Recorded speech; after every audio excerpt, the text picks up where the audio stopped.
Welcome to civilians academy. இன்றைக்கி நம்ம என்ன பார்க்க போகிறோன்னா, ஆல்ரெடி பேசிக் இன்ஜினியரிங் ட்ராயிங் இருக்கு இல்லையா, அதில் ப்ரீவியஸ் இயர் கொஷின் பேப்பர் பார்த்துருந்தோம் இல்லையா, அதில் செகண்ட் பார்ட்டு தான் இன்றைக்கி நம்ம பார்க்க போகிறோம். பார்க்கறதுக்கு முன்னாடி நம்ம இன்ஸ்டியூஷனில் கம்பைன்டு டெக்னிக்கல் சர்வீஸ் சர்வேயர் எக்ஸாமினேஷனுக்கான டெஸ்ட் பேட்ச் வந்து போய்கிட்டுருக்கு. ஸோ ஜாயின் பண்ணணும்னு நினைக்கிற ஸ்டூடெண்ட்ஸ் வந்துட்டு ஜாயின் பண்ணிக்கோங்க. கீழே இருக்க டெலகிராம் நம்பருக்கு மெசேஜ் பண்ணி டீட்டெயில்ஸ் கலெக்ட் பண்ணி டெஸ்ட் பேட்சில் ஜாயின் பண்ணிக்கோங்க. அதே மாதிரி டிராஃப்ட்மேன் அண்ட் ரோடு இன்ஸ்பெக்டர் எல்லாத்துக்கான டெஸ்ட் பேட்சஸும் போய்கிட்டுருக்கு. இப்போலேருந்தே இருக்கிற டைமை எஃபிஷியண்ட்டாக யூஸ் பண்ணி வர இருக்கின்ற சர்வேயர், டிராஃப்ட்மேன், ரோடு இன்ஸ்பெக்டர் எக்ஸாமினேஷன்ஸை நல்ல முறையில் எழுதுறதுக்கு அனைவருக்கும் வாழ்த்துக்கள். சரியா, இன்றைக்கி என்ன ஃபஸ்ட்டு கொஷின் பார்க்க போகிறோன்னா, ஒரு பலகோணத்தில் எழுங்கோணம் எத்தனை பக்கங்களை கொண்டது? இது எதில் வரும் அப்படின்னு பார்த்தீங்கன்னா, ஜியாமெட்ரிக்கல் கன்ஸ்ட்ரக்ஷன் இருக்கு இல்லையா, அதில் வந்து இப்போ ஒரு பலகோணத்தில் இருக்க பக்கங்களினுடைய அடிப்படையில் அது எத்தனை பக்கங்கள் கொண்டது, அதனுடைய பெயர் என்ன அப்படின்னு சொல்லிட்டு கொடுத்துருப்பாங்க. அதில் வரும். எழுங்கோணம்னா 7 பக்கங்களை கொண்டது, அருங்கோணம்னா 6 பக்கங்களை கொண்டது, ஐங்கோணம் என்பது 5 பக்கங்களை கொண்டது அப்படின்ற மாதிரி வரும். சரியா, அதை தான் இங்கே கொடுத்துருக்காங்க. தென் செகண்ட் கொஷின் அப்படின்றது என்னென்னா, டேஷ் என்பது பல்வேறு வகை கோடுகளையும் எழுத்துக்களையும் இலக்கங்களையும் உள்ளடக்கிய மொழியாகும். பொறியியல் வரைபடம். இது வந்துட்டு அந்த பேசிக் இன்ஜினியரிங் ட்ராயிங்குடைய டைட்டில் இன்ட்ரடக்ஷன் எடுக்கும்போதே இதுதான் ஃபஸ்ட்டு பாயிண்ட்டாகவே இருக்கும். ஒரு பொறியியல் வரைபடம் என்பது பல்வேறு வகையான கோடுகளையும் எழுத்துக்களையும் இலக்கங்கள் மீன்ஸ் வந்துட்டு எண்களையும் உள்ளடக்கிய ஒரு மொழியை தான் என்னென்னு சொல்லுவாங்கன்னா பொறியியல் வரைபடம், இன்ஜினியரிங் ட்ராயிங்ஸ் அப்படின்னு சொல்லிட்டு ஒரு டெஃபினேஷன் கொடுத்துருப்பாங்க. ஸோ நம்ம படிக்கும்போது தியரட்டிக்கல் பார்ட்டியும் ரொம்ப முக்கியமாக படிக்கணும். அதுதான் சொல்கிறோம். ஆன்சர் ஆப்ஷன் சி தான் கரெக்டான ஆன்சர். தென் ஒரு காம்பஸில் வில் அல்லது வட்டம் வரைவதற்கு ஹெச் பென்சில்கள் டேஷ் முனையாக சீவப்பட வேண்டும் அப்படின்னு சொல்லிட்டு கொடுத்துருப்பாங்க. என்ன முனைன்னு சொல்லிட்டு பார்த்தோன்னா பெவல் முனையாக வந்து சீவப்பட இருக்கணும் அப்படின்னு சொல்லிட்டு சொல்லியிருப்பாங்க. சரியா, இப்போது ஒரு காம்பஸில் வச்சுட்டு ஒரு பென்சில் இருக்குல்ல, H type of pencils use பண்ணியிருப்பாங்க. அந்த H type of pencils use பண்ணி ஒரு வில் ஆர்க்கோ இல்லைனா ஒரு சர்க்கிள் வட்டமோ வரைவதற்கு அந்த ஹெச் டைப் ஆஃப் பென்சிலுடைய முனை இருக்குல்ல, அந்த முனையை நம்ம என்ன வடிவில் கூர்மைப்படுத்தியிருக்கணும் அப்படின்னு பார்த்தீங்கன்னா பெவல் வடிவத்தில் கூர்மைப்படுத்தியிருக்கணும். இதுவும் வந்துட்டு அப்படியே புக்கில் இருக்க ஒரு பாயிண்ட்டை தான் கேள்வியாக கேட்டிருக்காங்க. ஓகே, தென் ஏநாட்டு வரைபடத்தாளினுடைய பரப்பளவு என்னன்னு கேட்டிருக்காங்க. 1 மீட்டர் ஸ்கொயர், அதாவது ஒரு சதுர மீட்டர் அப்படின்றது எல்லாருக்கும் தெரியும். அதே மாதிரி A3 ட்ராயிங் ஷீட்டுடைய சைஸ் என்னன்னு கேட்டிருக்காங்க. இதை பார்க்கும்போதே உங்களுக்கு தெரியும், ஆல்ரெடி கேட்ட கொஷினை திருப்பி ரிப்பீட் பண்ணியிருக்காங்க. சரியா, நான் கொஷினை ரிப்பீட்டடாக வைக்கல. நம்ம வந்துட்டு வேரியஸ் கொஷின் பேப்பர், அதாவது 2022 நடந்த சர்வேயர் எக்ஸாமினேஷன் கொஷின் பேப்பர், தென் 2023 நடந்த ரோடு இன்ஸ்பெக்டரில் பேசிக் இன்ஜினியரிங்கில் என்னென்ன கொஷின்ஸ் கேட்டிருக்காங்களோ அது, தென் 2024 நடந்தது இல்லையா அந்த கொஷின் பேப்பர்ஸ், இதிலேருந்து தான் கொஷின்ஸ் எடுத்திருக்கோம். சேம் கொஷின் ப்ரிப்பேர் பண்ண கொஷின்ஸ்லேயே திருப்பி ரிப்பீட்டடாக வர ஆண்டுகளில் திருப்பி கேட்கப்பட்ட கேள்விகளே கேட்டிருக்காங்க. அவ்வளோதான். அதனால தான் திருப்பி ரிப்பீட்டட் கொஷினாக இருந்தாலும் பரவாயில்லன்றதை வச்சுருக்கேன். சரியா, இது எதுக்காக அப்படின்னா, நீங்கள் ப்ரீவியஸ் இயர் கொஷின் பேப்பரை எந்த அளவுக்கு பார்க்கணும் அப்படின்றது இதன் மூலயமா தெரிஞ்சுக்கலாம். ஏன்னா கேட்குற கேள்விகள் ப்ரீவியஸ் இயர் கொஷின் பேப்பர்லேருந்து ஒரு 30% வரையும் கொஷின்ஸ் கேட்குறாங்க. ஸோ அப்போ நீங்கள் ப்ரீவியஸ் இயர் கொஷின்ஸையும் நல்லா பார்த்துட்டு போகணுன்றதுக்காக தான் இந்த மாதிரி ரிப்பீட்டட் கொஷின்ஸாக இருந்தாலும் பரவாயில்லன்னு வச்சுருக்கோம். சரியா, இதில் மட்டும் கிடையாது, வர இருக்கிறதுலேயே அதே கேள்விகள் வந்து ரிப்பீட் ஆகிருக்கும். ஓகே, ஸோ அதனால் படிக்கும்போது எந்தெந்த இடங்கள் இம்பார்ட்டன்ட் அப்படின்றத பார்த்து கவனமாக படிங்க. அதாவது என்னென்னா ட்ரிம்டு சைஸ் கேட்டிருக்காங்க. ஓகே, அவங்க கேட்டிருக்கிறது ட்ரிம்டு சைஸ், அதாவது கத்தரிக்கப்பட்ட அளவுகள் என்ன அப்படின்னு சொல்லிட்டு கேட்டிருக்காங்க. சரியா, A3 ட்ராயிங் ஷீட் கேட்டிருக்காங்க. நம்ம எல்லாருக்குமே தெரியும் A4 ட்ராயிங் ஷீட்னா 210 × 297, A3ன்னு வரும்போது 297 × 420. சரிங்களா, ஸோ அது நம்மளுக்கு தெரிஞ்சிருக்கணும். அதே வந்துட்டு A2ன்னு வரும்போது என்னென்னு வரும்னா 420 × 594, A1ன்னு வரும்போது 594 × 841 வரும். தென் A0ன்னும் போது 841 × 1189. இது வந்து தெரிஞ்சிருக்கணும், அந்த பாக்ஸில் கொடுத்துருப்பாங்க. ஸோ தெளிவாக படிச்சுக்கணும். அதே மாதிரி ட்ரிம்டு சைஸாக அன்ட்ரிம்டு சைஸான்றதை நோட் பண்ணணும். சரியா, இதுவும் ரொம்ப முக்கியமான ஒரு பாயிண்ட். ட்ராயிங் ஷீட்டு ட்ரிம்டா அன்ட்ரிம்டான்றது ரொம்ப முக்கியம். 2 இம்பார்ட்டண்டான பாயிண்ட் இதில் ரொம்ப முக்கியம்.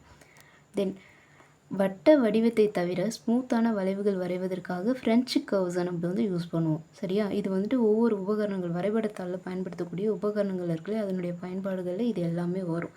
சரியா, அதுதான் இந்த இடத்துல கொடுத்துருக்காங்க. நெக்ஸ்ட் என்னென்னா, டி வடிவ சட்டத்திற்கு தொடர்பில்லாத பகுதி எது அப்படின்னு சொல்லிட்டு கேட்டிருக்காங்க. அதாவது என்னென்னா டி ஸ்கொயர் இருக்கு இல்லையா, அதில் வந்து எந்த பார்ட் இல்லை அப்படின்னு சொல்லிட்டு சொல்லியிருப்பாங்க. இதில் என்னென்னா பிளேடு இருக்கும், ஸ்டாக் இருக்கும், ஒர்க்கிங் எட்ஜ் இருக்கும், எபோனி எட்ஜ் வந்து இருக்காது. சரியா, அதை தான் இந்த இடத்துல கொடுத்துருப்பாங்க. இது வந்து மினி டிராஃப்டில் வரக்கூடிய ஒன் ஆஃப் த பகுதி. ஸோ வந்து அது வராது. சரியா, ஸோ டி தான் வந்து தொடர்பு இல்லாத பகுதி. அவங்க கேட்டிருக்குது பாருங்கள், தொடர்பு இல்லாத பகுதி கேட்டிருக்காங்க. அதனால் டி தான் கரெக்டான ஆன்சர்.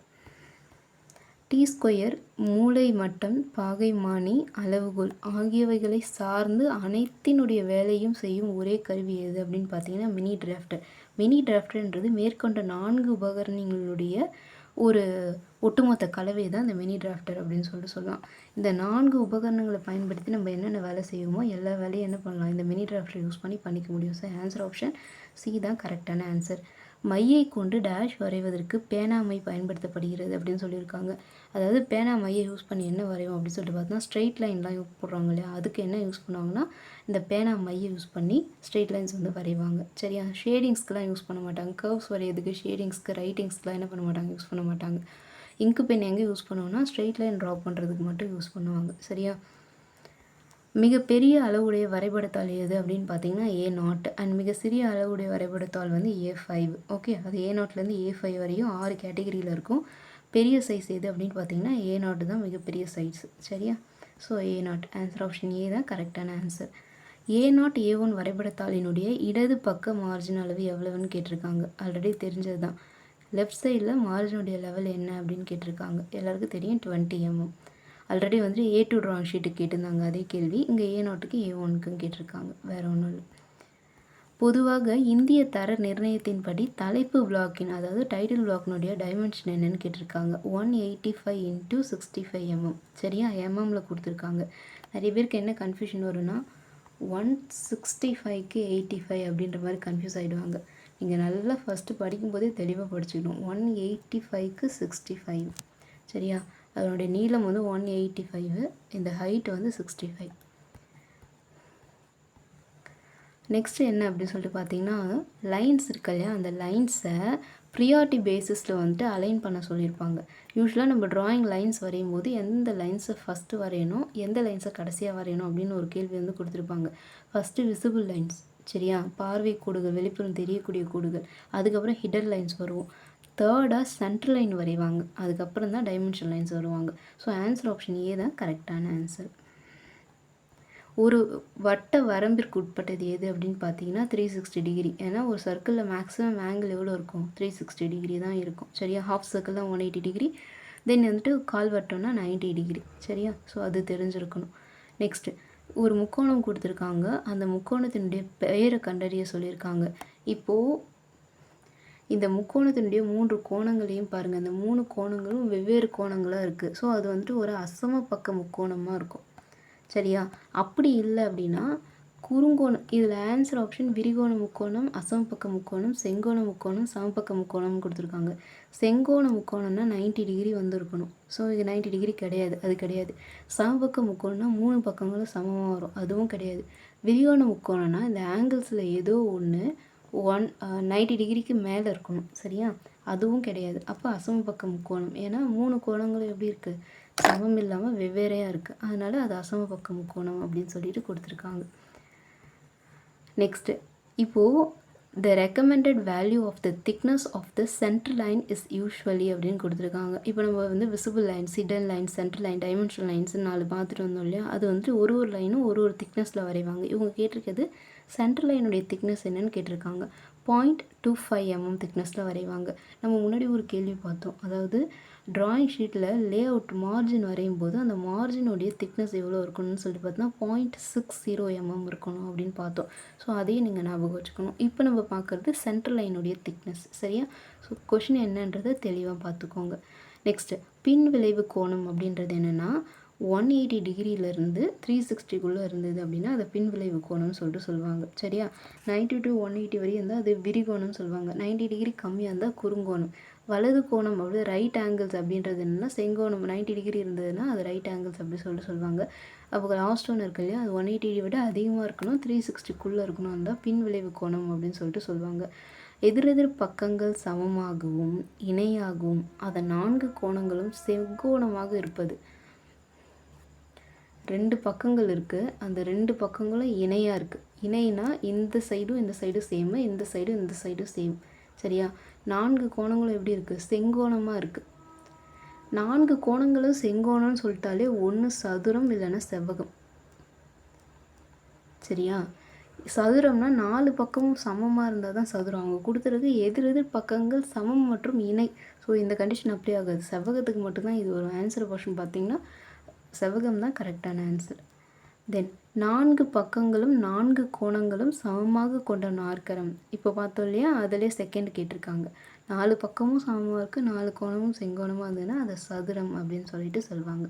ஒரு வட்டத்திற்குள் வெவ்வேறு மையப்புள்ளிகளை கொண்ட பல வட்டங்கள் இருந்தால் அதை பல மைய வட்டங்கள் அப்படின்னு சொல்லிட்டு சொல்லுவாங்க.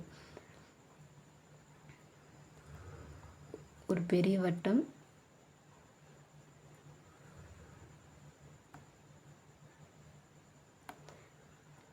இப்போ இதனுடைய மையங்கள் எப்படி இருக்கு அப்படின்னு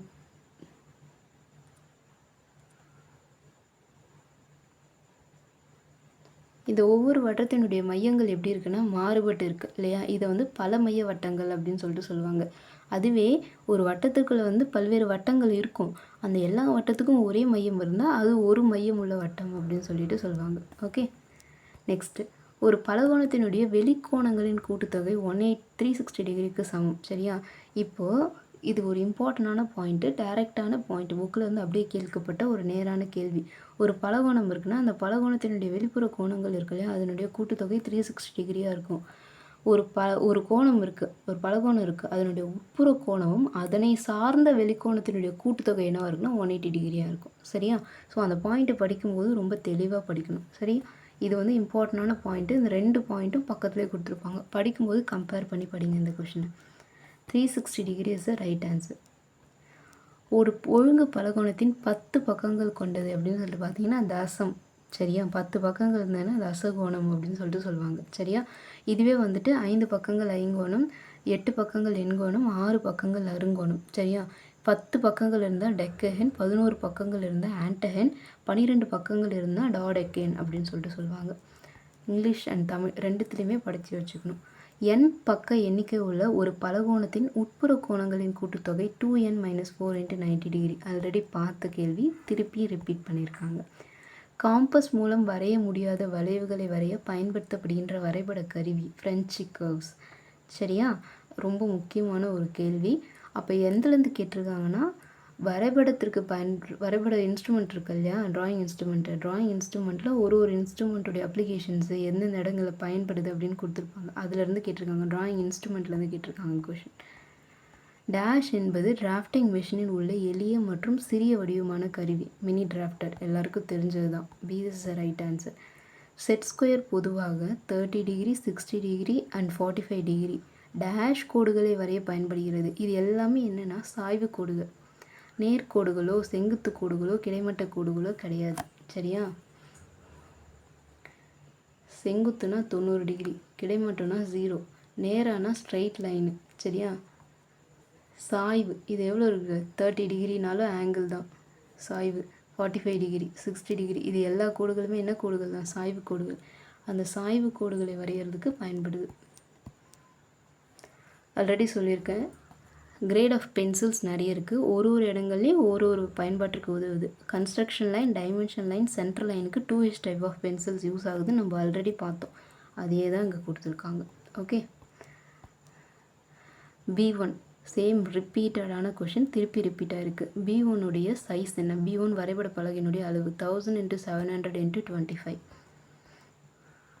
மிக மென்மையான கிரேடு பென்சில் எதுன்னு கண்டுபிடிக்க சொல்லியிருக்காங்க. அதாவது soft grade, H means of hardness, B means of என்னன்னு சொல்லிட்டு பார்த்தா பிரைட்னஸ். சரியா? அதெல்லாம் எப்படி இருக்குன்னா அந்த பிரைட்னஸ்க்காக யூஸ் பண்ணுற பென்சில் வந்து சாஃப்டாக இருக்கும். ஸோ இங்கே இருக்கிறது 3மே ஹெச் டைப் ஆஃப் பென்சில், அதாவது ஹார்ட்னஸ் அதிகமான தன்மை கொண்ட பென்சில். ஸோ சாஃப்டான பென்சில் எதுன்னு சொல்லி பார்த்தீங்கன்னா பி, 7B. அதுதான் வந்துட்டு மென்மையான கிரேடு பென்சில் அப்படின்னு சொல்லிட்டு சொல்லியிருப்பாங்க. ஆன்சரை வச்சு எடுத்துடலாம். இணையான கோடுகள் வரைய பயன்படும் கருவி எது அப்படின்னு சொல்லிட்டு பார்த்தா வந்து ரோல் அண்ட் ட்ரா அப்படின்னு சொல்லிட்டு கொடுத்துருப்பாங்க. இது வந்துட்டு புக்கில் இது இல்லை, பட் இந்த கேள்வி கேட்டிருந்தாங்க. சரியா? ரோல் அண்ட் ட்ரா வந்துட்டு என்னென்னா இணையான கோடுகளை வரைய பயன்படுது அப்படின்னு சொல்லிட்டு கேட்டிருந்தாங்க. A1 என்ற வரைபடத்தாளினுடைய ட்ரிம் செய்யப்படாத அளவு என்ன அப்படின்னு கேட்டிருக்காங்க. சரியா? அதாவது